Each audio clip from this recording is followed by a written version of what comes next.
প্রিয়ন, আসলে আজকে ভিডিওটা করার মূল উদ্দেশ্য একটাই, সোহাগীর জন্য কিছু বলতে। জানি অনেকেই এই ভিডিওটা ইগনোর করে যাবে, অনেকেই আজে বাজে কমেন্ট করবে, উল্টাপাল্টা কমেন্ট, যাই আসে না, নিজের দায়বদ্ধতা থেকে কিছু করতে চাচ্ছি বলেই ভিডিওটা করা।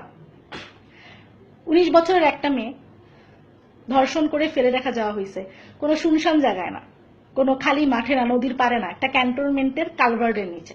একটা ক্যান্টনমেন্টে প্রচন্ড রকম টাইট সিকিউরিটি থাকে, এটা সবাই জানে।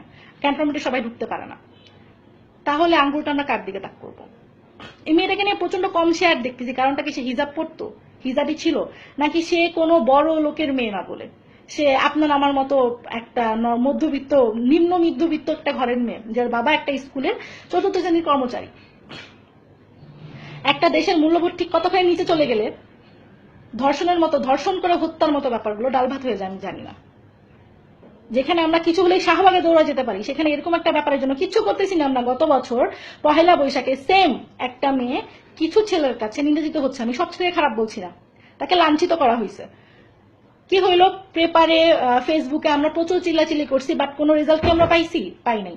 আসলে আমরা একটা সলিড রেজাল্ট দরকার। আসলে এইভাবে কতদিন আমরা সবাই বাইরে যাই, আপনি, আমি, আপনার বোন, বাবা, মা, সবাই।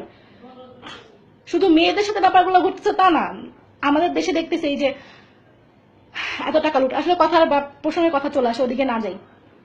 চিন্তা করে দেখেন, অনেকেই পোস্ট এগুলো করে যাচ্ছে, আরে আমার ফ্যামিলিতে তো কিছু হয় নাই। আপনার ফ্যামিলিতে মেয়ে আছে ভাই, চিন্তা করে দেখেন।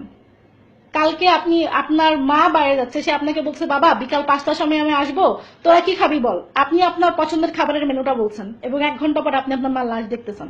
ব্যাপারটা কেমন? বা আপনার ছোট বোন যে আপনার কাছে খুব আবদার করে বলতেছে ভাই একটা চুড়ি কিনবো, 500 টাকা দিস তো,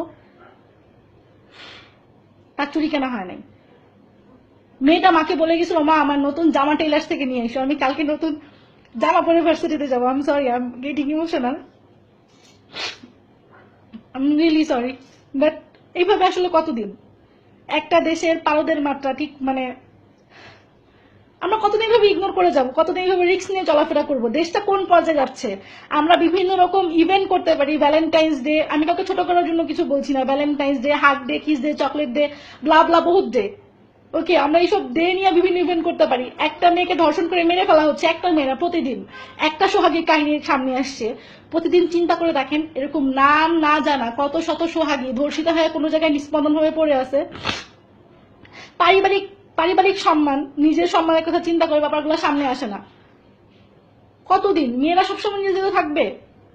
সবসময় একটু চিন্তা করেন ভাই, আপনার ঘরে মেয়ে আছে, আসেন একটা কিছু করি। এইভাবে কতদিন সহ্য করবেন? কিছু করা উচিত। আপনি ভাবেন, বিবেকের তাড়না সবার আছে, একটু চিন্তা করেন। আমরা একটু চেষ্টা করলেই পারবো। যেখানে 1971 সালে সবাই মিলে একটা দেশের স্বাধীনতা নিয়ে আসতে পারছি আমরা, সেখানে সেই দেশে এইভাবে বর্বরের মতো মেয়েদের লাঞ্ছিত হতে দেওয়া যায় না। আসেন সবাই আগায় আসি, কিছু একটা করি। আর কত সোহাগী এরকম অকালে জীবন হারাবে? আমরা কি পারি না এইসব সোহাগীদের রক্ষা করতে? অবশ্যই পারি। একটু সচেতনতা, একটু মূল্যবোধ, আর একটু সাহায্যের হাত দরকার, একটু প্রশাসনিক সাহায্য, যেটা পেলে সঠিক অপরাধীদের চিহ্নিত করা যাবে। কিছুই বলছি না, শুধু সোহাগীর হত্যাকারীদের বিচার চাই। হয়তোবা এটাও হবে না, তবুও সুদিনের অপেক্ষা আছি। কোনো একদিন হয়তোবা কোনো সোহাগীর মুখে হাসি ফুটবে, কোনো সোহাগী মাথা উঁচু করে বলবে আজকে ভালো আছি। আপু, আপনি যেখানেই থাকেন, আল্লাহ আপনাকে জান্নাতবাসিনী করুক। সবাই এই দোয়াই করছি, আপনি ভালো থাকেন।